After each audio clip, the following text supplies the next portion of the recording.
pedir perdão pelos nossos pecados, a graça do Senhor, a misericórdia do Senhor. Deus amado, abre o céu sobre este lugar, derrama da tua palavra, que a tua palavra encontre lugar no nosso coração, que o Senhor possa nos direcionar, que o Senhor possa falar o coração da igreja, que o Senhor venha nos direcionar segundo todo o teu querer. Nós oramos assim em nome de Jesus, todos digam amém. Meus amados, se você faz parte, se você está no grupo de WhatsApp da igreja, você recebeu uma mensagem minha, acho que foi ontem,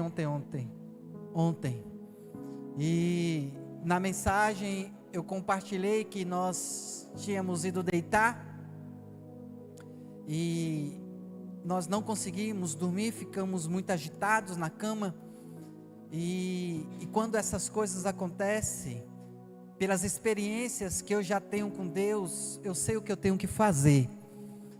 E aí eu levantei, eram as 2h da madrugada, levantei, fui orar, fui clamar, porque Deus colocou algo no meu coração, um incômodo muito grande.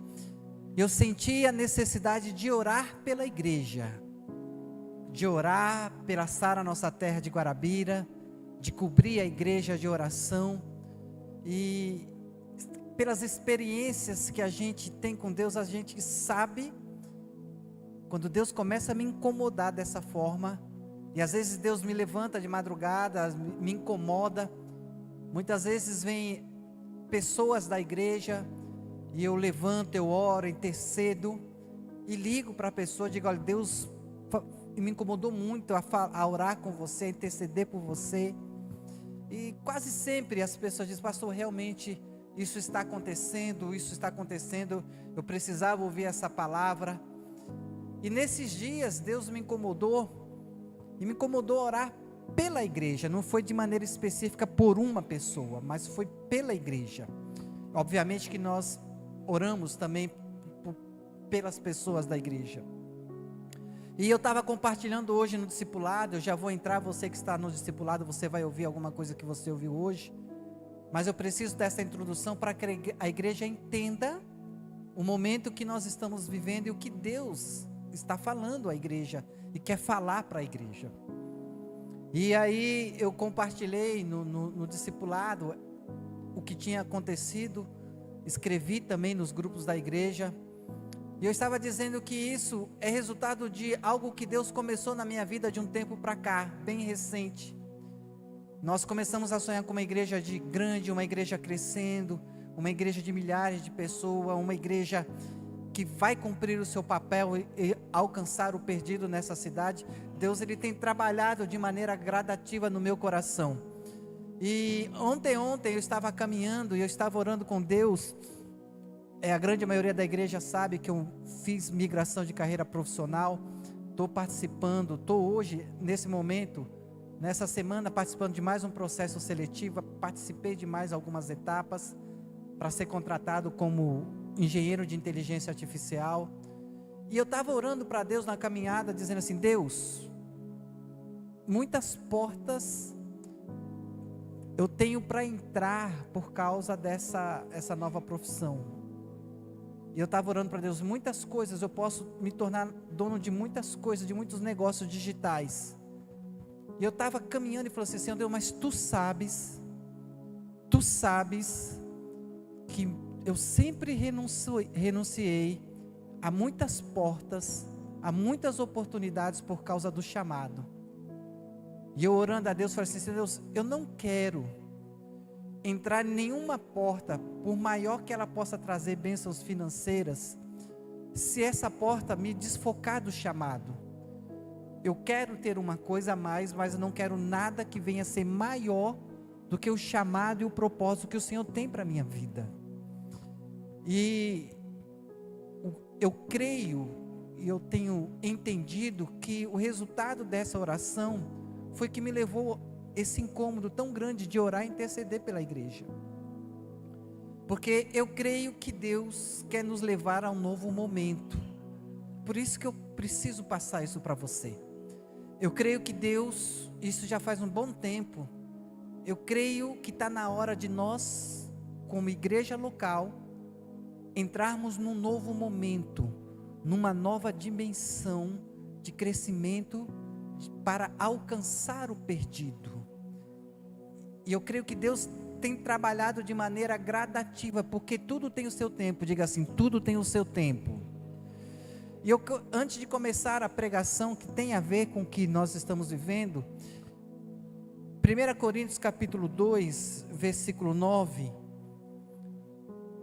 primeira carta aos Coríntios capítulo 2, verso 9, eu gostaria, mas como está escrito, se você não abriu, acompanhe aqui na projeção, nem olhos viram, nem ouvidos ouviram, nem jamais penetrou em coração humano, o que Deus tem preparado para aqueles que o amam.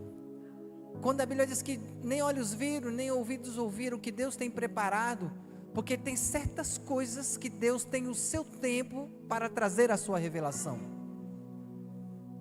Tem momentos certos que Deus começa a agir para trazer a revelação para aquele momento certo, para aquele momento específico. E eu estou crendo que Deus ele estará trazendo, abrindo os nossos olhos para que nós como igreja possamos entender este novo que Ele tem para nós. Quantos podem dizer um amém? Quantos podem dar um glória a Deus? Quantos têm expectativa de Deus trazer algo novo na sua vida? Você tem expectativa de que algo novo seja feito na sua vida? Algo maravilhoso seja na sua vida? E Eclesiastes diz, tudo tem o seu tempo determinado. E eu creio que esse tempo novo que Deus vai trazer, vai exigir de nós algumas mudanças estruturais. Eu comentei hoje com os líderes, a gente fez já uma mudança no MSA, a gente está fazendo algumas mudanças estruturais nos ministérios, vamos fazer mudanças também no Arena, vamos fazer algumas mudanças. A gente precisa organizar a igreja para aquilo que nós estamos sonhando. Presta atenção, e eu vou te ensinar um princípio, aprenda comigo.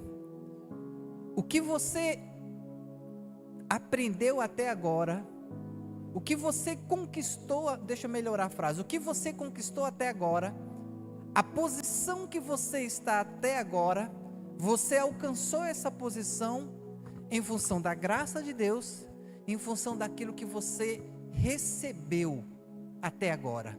O que você recebeu pela graça de Deus, o que você se preparou, seja em estudos, seja em habilidades, o que você tem, diga assim, o que eu tenho, mais forte, diga assim, o que eu tenho, me fez chegar aonde eu estou. Você consegue entender isso, sim ou não? O que você tem agora, seja de conhecimento ou seja de habilidade, uma das duas coisas, ou conhecimento ou habilidade, ou visão. O que você tem é o que levou você à posição que você está. Só que para você ir para uma nova posição, você precisa adquirir algo novo. Quantos estão entendendo? Digo amém.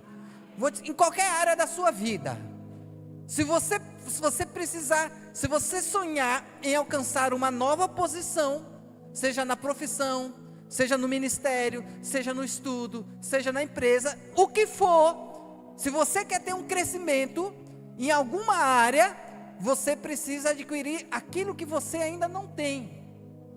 Talvez você diga assim, pastor, eu já tenho, eu ainda não adquiri. Então é só você esperar o tempo, porque a tua hora vai chegar. Posso ouvir um amém? Talvez você diga assim, eu já estou pronto, eu já estou pronta. Eu tenho falado para a Aurélia, eu entrar numa área de inteligência artificial é só uma questão de tempo, porque eu já estou pronto. Eu já estou pronto. Então é só uma questão de tempo. Você consegue entender isso, sim ou não? E uma lição, se você de repente almeja uma posição, seja no ministério, seja aqui na igreja, se você deseja uma posição, seja num cargo de concurso público, se você deseja uma posição, seja numa empresa, ou abrindo uma empresa, você vai precisar adquirir algo para que você suba para essa nova posição. Ficou claro, sim ou não? Então vamos trazer para a nossa realidade. Se Deus tem algo novo para nós como igreja, o que a gente tem hoje não é suficiente para a gente chegar na posição que Deus tem para nós. Se a gente quer chegar a um novo nível, se a gente quer chegar a uma nova dimensão, se a gente quer chegar a um novo patamar, a gente vai ter que se reinventar. A gente vai ter que se adaptar, a gente vai ter que melhorar, a gente vai ter que aperfeiçoar. Você está entendendo, sim ou não? Levanta suas mãos e diga assim: Senhor Deus, prepara minha mente, prepara meu coração. Diga assim: alarga meu entendimento, para que eu possa estar preparado para aquilo que Deus tem para a minha vida. Dê uma salva de palmas ao Senhor. Se você não tiver, lembra que Jesus falou? Não adianta você pegar remendo novo e colocar em vestes velhas, porque vai arrebentar, vai quebrar. A palavra do Senhor diz assim: você tem que tirar o velho da colheita para colocar o novo. Se você não tiver a coragem de se reinventar, se você não tiver coragem de se adaptar, se você não tiver coragem de se aperfeiçoar, você vai ficar apenas no sonho. E sonhos onde você não investe, eles não se tornam sonhos, eles se tornam fantasia. Você fica fantasiando que vai chegar num lugar, você fica se iludindo que vai chegar numa posição, mas isso não vai acontecer. Por quê? Porque você não abriu o seu coração e você não se preparou ou não está disposto a investir tempo, sacrifício para alcançar este novo. E olha que eu nem entrei na pregação, para você entender como Deus está querendo falar. Isso serve para todas as áreas da sua vida. Certa vez eu fiz uma pregação assim, que a vida ela tem vários ciclos, vários momentos. Enquanto você não tem, você entra para o ciclo do sacrifício. E o que é o ciclo do sacrifício? É o tempo do suor, da dedicação, da solidão. É o tempo em que teus amigos estão jogando bola, é o tempo que as pessoas estão indo para a praia, é o tempo que as pessoas estão se divertindo, mas você está lá. Você está lá adquirindo uma nova habilidade, você está lá estudando, você está lá se capacitando, você está lá treinando, você está lá fazendo um curso, você lá está assistindo uma aula em vídeo. É o tempo do sacrifício. E quem não tem disposição para viver o tempo do sacrifício, nunca vai alcançar a posição que almeja. Quantos estão entendendo o que eu estou falando? Então, eu acredito que tudo isso que nós estamos fazendo, estamos mexendo em ministérios, estamos mexendo na estrutura da igreja e vamos mexer ainda mais, é porque a gente precisa ter o novo, para que a gente alcance o novo. Você consegue entender, sim ou não? Diga assim: ter o novo, mais forte, vamos dizer, ter o novo, para você alcançar o novo. Aproveita essa pregação, essa visão que Deus está nos trazendo para a igreja, aplica isso também na sua vida pessoal, aplica isso nos seus sonhos, aplica isso no seu projeto, aprenda esses princípios que sem sacrifício, dedicação você não vai sair, você só vai ver os outros crescendo, mudando de vida e você vai ficar na mesma. Aprenda isso para a sua vida, que se você quiser aumentar de nível, você vai ter que aprender coisas novas, ou ter novas habilidades. Aprenda isso para a sua vida.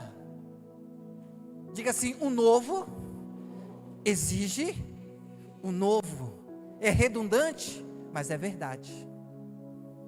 Em cima disso, do que Deus tem colocado no meu coração sobre a igreja, aí nós vamos entrar no tema da palavra, chamados para construir.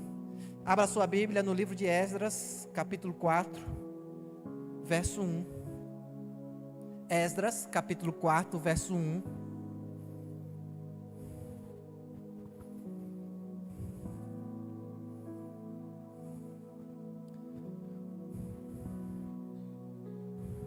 ouvindo os adversários de Judá e Benjamim, que os que voltaram do cativeiro edificavam o templo a quem? O templo ao Senhor, o Deus de Israel. Nós estamos falando sobre a edificação do templo, nós estamos falando sobre reconstrução da casa do Senhor. E a gente vai trazer essa palavra para a nossa realidade, construir, reconstruir, nos colocar na posição que Deus tem para nós a respeito da sua casa. Você consegue entender? E sabe o que Deus colocou no meu coração? Presta atenção. Com quem que a casa do Senhor começou a ser reconstruída? Por aqueles que estavam em cativeiro. Sabe? Deus, eu escrevi tanto para eu não fugir tanto. O crescimento da obra de Deus se fará por meio dos que hoje estão em cativeiro. O crescimento que Deus tem para nós como igreja, escute, não, o crescimento que nós temos como igreja, não vai vir apenas das pessoas que hoje estão na igreja. O crescimento da igreja, da casa do Senhor, vai vir primeiramente pela graça de Deus, mas vai vir por aqueles que hoje estão em cativeiro. A obra, o templo destruído, os muros destruídos, a cidade que foi queimada, Jerusalém, e o templo de Salomão todo destruído. A Bíblia diz que os que tinham sido levados cativos, os que tinham se tornado escravos, foram essas pessoas que voltaram. E essas pessoas que voltaram, foram essas pessoas que começaram a ser usadas por Deus para reconstruir a casa do Senhor. Você consegue entender? O crescimento vai vir, não aqui dentro. O crescimento vai vir quando você é redundante de novo. Quando nós sairmos, eu ia falar sair para fora, mas só sair, né? Mas quando a igreja sair. Você consegue entender? Segunda carta aos Coríntios, capítulo 4, verso 4. E aí eu vou pedir para a projeção acelerar. 2 Coríntios 4, 4. Nos quais o Deus deste século, quem é o Deus desse século? O diabo. Cegou os entendimentos de quem? Dos incrédulos, para que não lhes resplandeça a luz do evangelho da glória de Cristo, que é a imagem de Deus. Você consegue entender? Colossenses capítulo 1, verso 13. Colossenses capítulo 1, verso 13. Ele nos libertou de onde? Do império das trevas e nos transportou para o reino do Filho do seu amor. Quem foi que construiu a casa do Senhor no tempo de Esdras? Os que estavam em cativeiro. Como é que a casa do Senhor nos dias de hoje vai crescer? É quando nós chegarmos até aqueles que hoje estão em cativeiro.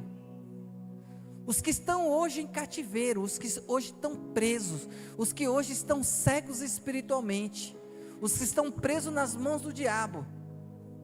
É essas pessoas que nós vamos alcançar pela graça do Senhor. É essas pessoas que Deus vai libertar. É essas pessoas que Deus vai trazer para este lugar. E essas pessoas que vai fazer a sua célula crescer.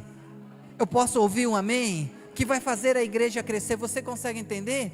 Por isso que é tão importante você focar, se envolver, trabalhar, investir no revisão de vidas. Se você não puder trabalhar, invista, chama alguém. Se você não conhece ninguém, ajude o seu líder, ajude a sua célula para pagar a inscrição de alguém. Mas a gente precisa chegar àqueles que hoje estão em cativeiro. Essa é a nossa missão, esse é o nosso chamado. E eu creio que é isso. Uma igreja, ela só se torna viva quando ela tem propósito. Uma igreja, ela não pode estar mergulhada em si mesmo. Alguém já disse, quem não trabalha, dá trabalho. Quem não trabalha, critica. Quem não trabalha, fica vendo os defeitos. Quem não trabalha, fica apenas apontando.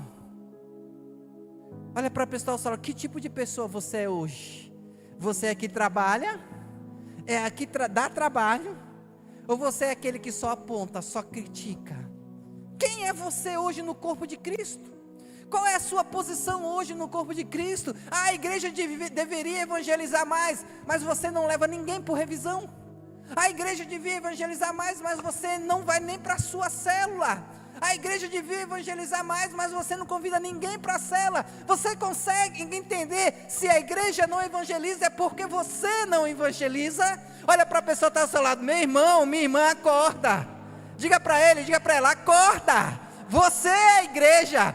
Você é a igreja que não evangeliza. Você é a igreja que não contribui. Você é a igreja que não está envolvida. Você é a igreja que só critica. É você, diga para a pessoa, diga, é você. Saia desse lugar, saia dessa posição. Saia dessa posição. Deus tem nos chamado para uma obra. E qual é a obra da igreja? Qual é a finalidade da igreja? Não é pregar o evangelho de Jesus Cristo, anunciar Jesus morreu na cruz pelos nossos pecados, Ele nos libertou, Ele nos justificou, através dele nós temos a vida eterna. Porque quem é Jesus Cristo? Este é o verdadeiro Deus e a vida eterna. Você não foi chamado apenas para aceitar Jesus, ficar sentado na sua cadeira e tocando a sua vida.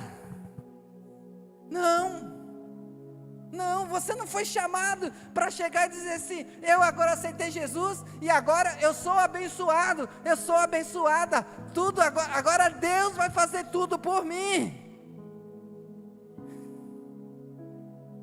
Você consegue entender? Você consegue entender?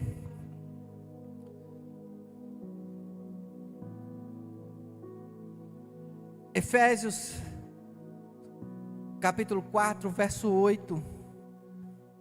Subindo ao alto, quem? Jesus. Levou cativo o cativeiro e deu dons aos homens. Quem foi que construiu o templo nos dias de Esdras? Nos dias de Zorobabel? Não foram que estavam em cativo?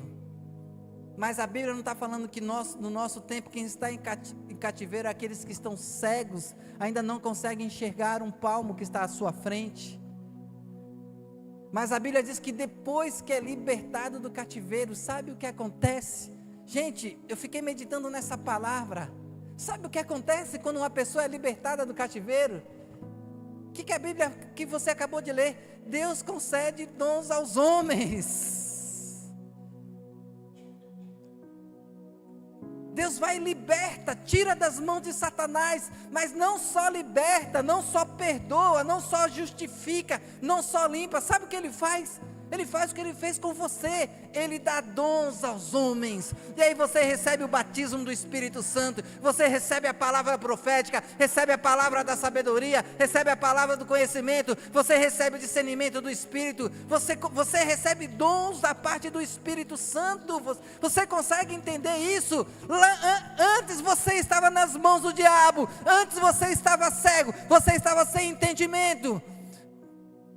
E tinha escamas sobre os seus olhos, mas Deus te tirou do império das trevas, colocou sobre o reino do Filho do seu amor. Mas Ele não fez só isso, Ele não só te coroou, Ele concedeu dons para você.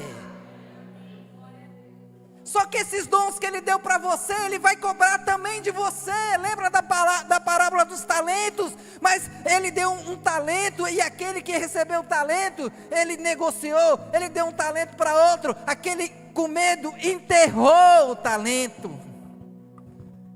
E quando chegou o Senhor e disse: o que você fez com os talentos, com os recursos? Os talentos são os recursos. Eu tive medo. Eu estava sem tempo. A minha faculdade, o meu trabalho, meu sonho de me tornar uma pessoa próspera, fez com que eu enterrasse o talento que o Senhor me deu. Eu fiquei com medo de te servir, porque eu achei que se eu servisse o Senhor, eu não ia realizar o meu sonho pessoal.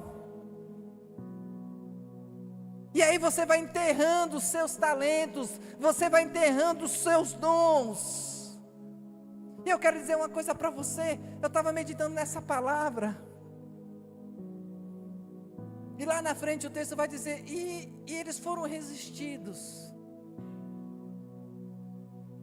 se levantaram contra eles, para que eles não construíssem o templo. E eu fiquei pensando: edificação, construção, reconstrução, levantaram a obra para o Senhor. Eu fiquei meditando, mas isso não era para ter sido feito de maneira sobrenatural apenas? Não, foi uma construção que envolveu pessoas. Foi uma construção que envolveu gente. Sabe, não sei se você consegue entender o que eu estou falando, mas a construção da obra do Senhor passa por você. Passa por você que está sentado aí neste lugar. A obra de Deus é feita por você. A obra de Deus é edificada por você. A unção, a graça, o dom do Espírito Santo, mas agindo em você.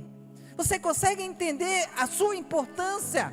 Olha aqui para mim, você consegue entender o quanto você é importante? Você consegue entender o quanto o diabo ele quer te neutralizar? Sabe, você consegue entender o quanto o diabo quer te deixar morno? Sabe você consegue entender o quanto o diabo quer te esfriar? Você consegue entender o quanto o diabo ele quer te deixar morno? Você consegue entender o quanto você é importante e o quanto o diabo ele quer neutralizar você? Porque a edificação da igreja, do corpo de Cristo, perpassa por você. E se ele te neutraliza, ele interfere na edificação do templo. Olha o que a Bíblia diz. Eu ia chegar lá, mas eu vou falar agora.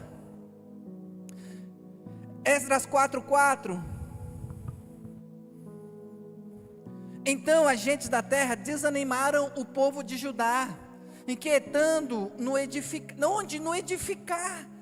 Inquietou quem? Os anjos? Não, identificou o povo. Começou a inquietar o povo, querer atrapalhar o povo. Versículo 5: alugaram contra eles conselheiros para frustrarem o seu plano. Todos os dias de Ciro, da Pérsia, até o reinado de Dario, rei da Pérsia. Sabe quanto tempo eles conseguiram atrapalhar a edificação do corpo de Cristo?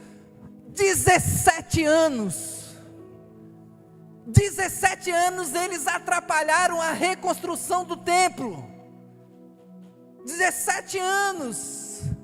E sabe o que eles fizeram? Colocaram conselheiros. Sabe o que é conselheiros? Deus está agindo no meio da igreja, Deus trazendo a direção para o pastor, e você dizendo: eu não concordo com isso não. Não, se eu fosse o pastor, eu deixava do jeito que está. Sempre não deu certo. Você consegue entender? Pessoas usadas por Deus para edificar o templo de Deus. Outras pessoas foram colocadas para atrapalhar. Desde cedo eles tentaram. Meu tempo passou, Jesus. Desde cedo eles resolveram uma forma de se infiltrar. Versículo 2, Esdras 4:2. Chegaram-se a Zorobabel e aos cabeças de famílias, e lhes disseram: deixai-nos edificar convosco, porque como vós buscaremos o vosso Deus, como também já lhe sacrificamos desde os dias de Esar, Adom.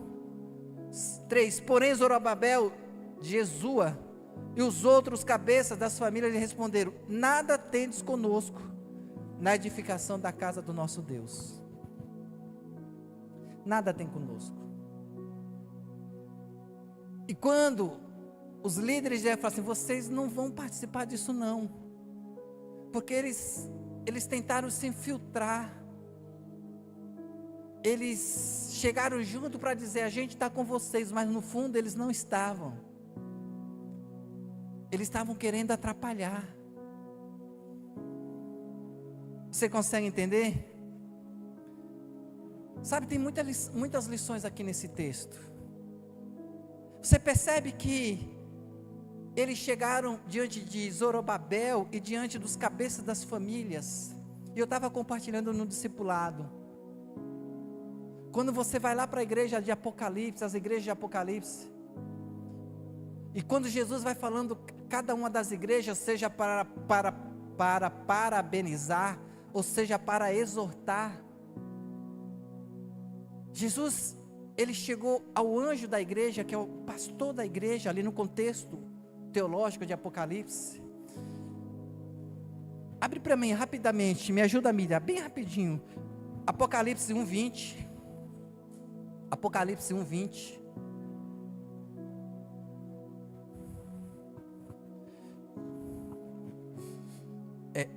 capítulo 1, verso 20,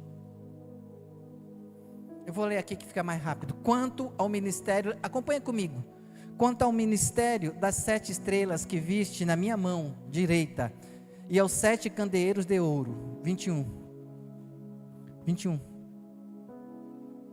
tem não? Então é 2:1, é que eu não estou acompanhando a minha Bíblia, 2:1, Apocalipse 2:1, ao anjo da igreja em Éfeso escreve: estas coisas diz aquele que conserva a mão direita as 7 estrelas, e que anda no meio dos 7 candeeiros. Jesus está dizendo, quem está falando é Jesus. Jesus está falando a quem? Ao anjo da igreja de Éfeso. 2:8, ao anjo da igreja de onde? Quem é o anjo? Pastor, é o líder. Escreve essas coisas. Diz, essas coisas diz o primeiro e o último, que esteve morto e se tornou a viver. Quem é essa pessoa? Jesus. 2:12, ao anjo da igreja em Pérgamo escreve: essas coisas diz aquele que tem a espada afiada de 2 gumes, que é a palavra de Deus. Então você vê o tempo todo Deus falando aos líderes da igreja, mas não é que é porque os líderes são perfeitos, não, porque ali ele está falando aos que eram aprovados e os que não eram aprovados. Você consegue entender, sim ou não? Você consegue entender? Só que hoje em dia as pessoas, elas muitas vezes dizem assim: não, eu vou fazer o que Deus falar ao meu coração. Deus também não fala comigo? Ah, Deus não falou comigo não, então essa nova direção que o pastor vai dar, eu não vou fazer não. Deus não falou comigo, Deus precisa falar comigo. Foi a mesma coisa que Miriam falou. Abra sua Bíblia, Números capítulo 12, Números capítulo 12, que pena que muita gente da igreja faltou. Quem faltou, você vai dizer: olha, o pastor pediu para você assistir o culto de domingo. Posso ouvir um amém? Números capítulo 12, verso 1, quem achou, diga amém. Falaram Miriam e Arão contra quem? Quem era Miriam? Irmã de Moisés. Quem era Arão? O sumo sacerdote. Não era o sacerdote não, gente, era o sumo sacerdote. Eles falaram por causa da mulher cugita que tomara, pois tinha tomado uma mulher, acho que é cugita, né, que fala? Ou é cuxita? Cuxita, é? Bom, os professores de português que me corrijam. E disseram: olha só, porventura tem falado o Senhor somente por Moisés? Não tem falado também por nós? Olha só. Olha só. Arão, quem era Arão? O sumo, o sacerdote dos sacerdotes. E ele chega: Moisés, tu errou, tu falhou. Olha só, você acha que Deus fala só com você? Deus também fala conosco. Miriam: Moisés, eu sou sua irmã, mas Deus também fala comigo. Sabe o que aconteceu? Quem sabe o que aconteceu? Deus falou assim: peraí, se tem profeta aqui, eu falo com eles por revelação. Se tem profeta aqui, eu falo com eles por meio de sonho. Para o meu servo Moisés, não. Eu vou lá na tenda e falo com ele. Agora, Miriam, você vai ficar leprosa. O Senhor disse: você vai ficar leprosa. E leproso fica fora do arraial. Tchau. Aí Moisés diz: Deus, eu oro por ela, eu intercedo por ela.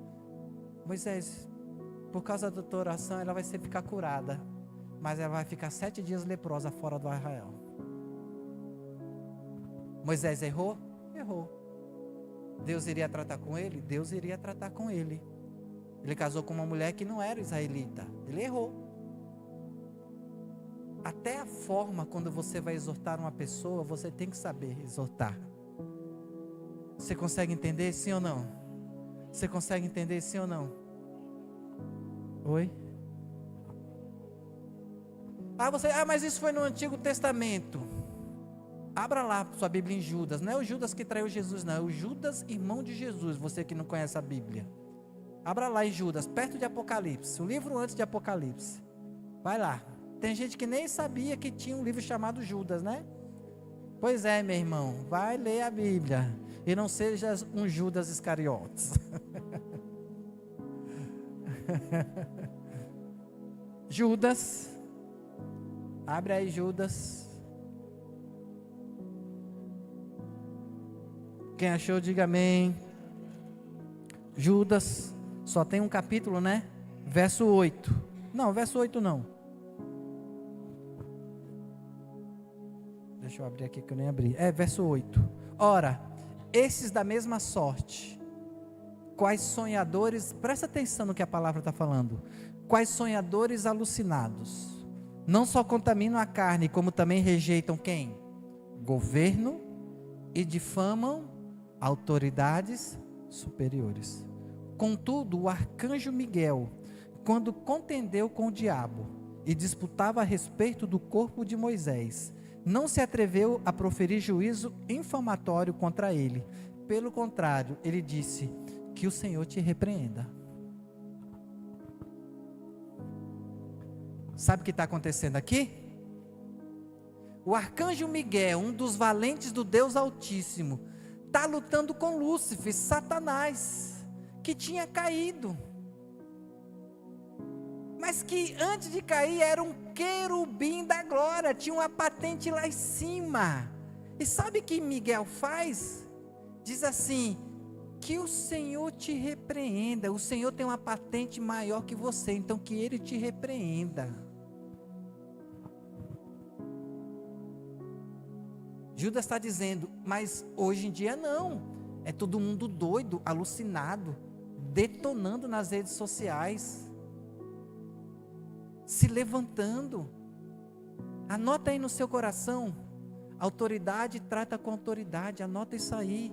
Se alguém for chegar falar, você chegar perto de você para falar mal de alguém, não é que você vai cobrir o erro daquelas pessoas, não. Deus trata. Você consegue entender, sim ou não? Mas se chegar alguém fofocando, falando malzinho, fala assim: arreda-te de mim, Satanás. Seu colega vai falar assim: ai meu Deus, não, arreda-te de mim, Satanás. Que conversa é essa?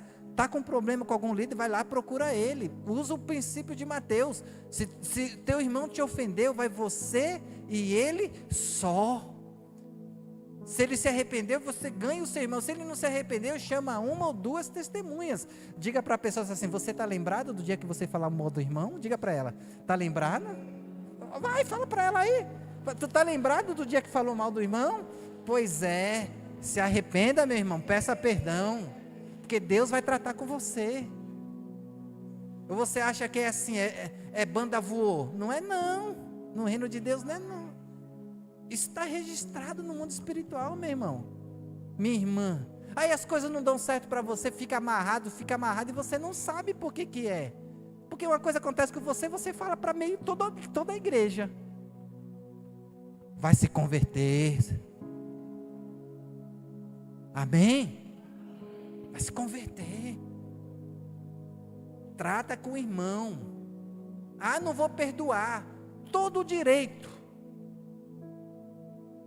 Diga assim: não vou perdoar. Diga: não vou perdoar. Diga: não vou perdoar. Todo o direito de você também ir para o inferno, porque a Bíblia diz que os que não perdoarem não serão perdoados. Acabou, pronto, final. Não precisa. Diga para a pessoa, diga assim: não precisa perdoar.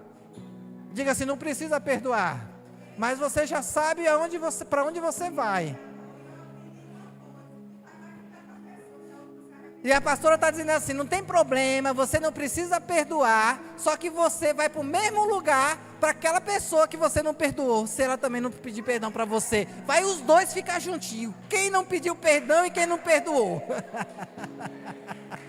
Vai dar uma salva de palmas ao Senhor. Vai os dois. Tanto quem não pediu perdão, quanto aquele que não perdoou, e acabou. E vai ficar, olha só, bom para você, viu? Vai ficar os dois eternamente no sofrimento de lago e fogo. Diga: misericórdia. Pois é, meu irmão, pois é, igreja não é clube social não, viu? Eu falo para a Aurélia: você é psicóloga, tal, respeito, psicólogo tem o seu lugar, mas um psicólogo, você for lá, se ele não for cristão, ele vai dizer: vai lá, separa mesmo, cada um toca a sua vida. E às vezes você quer um psicólogo porque não quer um cristão, porque o cristão vai falar assim: olha, Deus diz que aborrece o divórcio, tenta mais uma vez, tenta de novo, perdoa, releve. Mas você não quer ouvir. As pessoas não querem ouvir conselho, as pessoas muitas vezes não querem conselheiro, as pessoas querem psicólogo, porque o psicólogo vai fazer o melhor para o seu bem-estar, o conselheiro vai dizer: segundo a palavra do Senhor. 70 vezes 7. No mesmo.